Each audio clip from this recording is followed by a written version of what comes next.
رمیشہ خالد hair اور میں کیا کر رہی ہوں، میں اپنے فون میں یوٹیوب پر ٹائپ کر رہی ہوں رمیشاز اوریفلیم اسٹوڈیو اور اس چینل کو سبسکرائب کر رہی ہوں کیونکہ مجھے فری ویڈیوز حاصل کرنی ہے skin care, make up and of course earning سے ریلیٹڈ وہ تمام مٹیریل فری آف کاسٹ.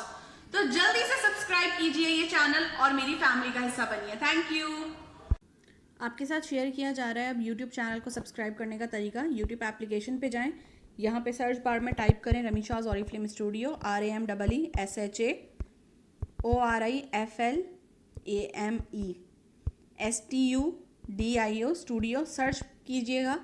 یہاں پر آپ کے پاس چینل آ جائے گا جہاں پر میری پکچر لگی ہوئی ہے. ریڈ کلر کے سبسکرائب بٹن پہ پریس کیجئے گا فنگر اور ساتھ ساتھ بیل آئیکن کو دبائیے تاکہ لیٹسٹ ویڈیو کے نوٹیفیکیشن آپ کو مل سکیں. Thank you. اچھی رائے نہیں پائی جاتی.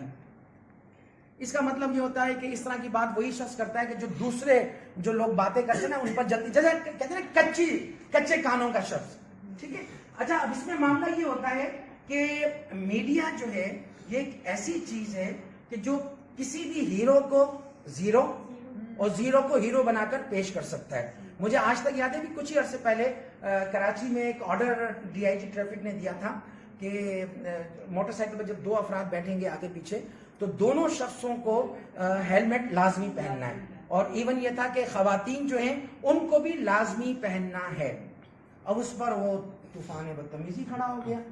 تو جی خواتین کیسے پہنیں گی ہیلمٹ؟ پوری دنیا میں پہنتی اسی پاکستان کے لیے پرابلم تھا. بہرحال نہیں پہن سکتی بھائی، وہ تو رات کو شادی میں جانا ہے تو انہوں نے جوڑا بنایا اور اس کے اوپر جب وہ پہنیں گی تو اس کے بعد پھر ان کے بالوں کا کیا اثر ہو جائے گا. یہ ہے یہ ظالمانہ فیصلہ.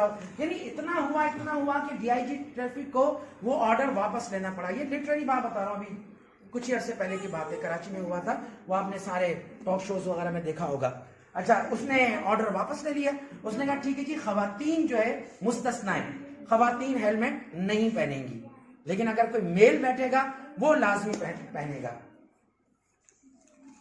آپ یقین کریں اسی دن شام سے جو ٹاک شوز شروع ہوئے اس میں ٹاپک یہ تھا کہ اس کا مطلب ہے کہ عورتوں کی زندگی کی کوئی حیثیت نہیں ہے. مرد کو تو کہا جا رہا ہے ہیلمٹ پہنو تاکہ اس کی لائف بچ جائے، عورت کو کہا جا رہا ہے بے شک نہ پہنو. اس کا مطلب عورتوں کی زندگی کی کوئی ویلیو نہیں ہے پاکستان میں. تو اللہ معاف کرے یہ ہمارا ایک سچویشن ہوتی ہے. تو اس میں آپ ان کو بتاتے ہیں کہ ٹھیک ہے جی میں بھی یہی سمجھتی تھی، میرے ذہن میں بھی وہی بات ہے جو آپ کے ذہن میں بات تھی، لیکن جب میں سسٹم میں گئی، جب میں نے ٹریننگز لی، جب میں نے میٹنگز کی، اس کے بعد مجھے اندازہ ہو گیا کہ نہیں معاملہ کچھ اور ہے. ٹھیک ہے. اچھا اس پہ دیکھیں یہ چیز آپ اس کو ظاہر کرنا چاہ رہے ہیں، آپ کر رہے ہیں ظاہر کہ اصل چیز کس چیز کی کمی ہے کہ تمہیں معلومات نہیں ہے صحیح. لیکن جب اگر تمہیں پراپر معلومات ہو جائیں گی تو تمہاری رائے بھی اسی طرح بدل جائے گی جس طرح میری رائے بدلی تھی.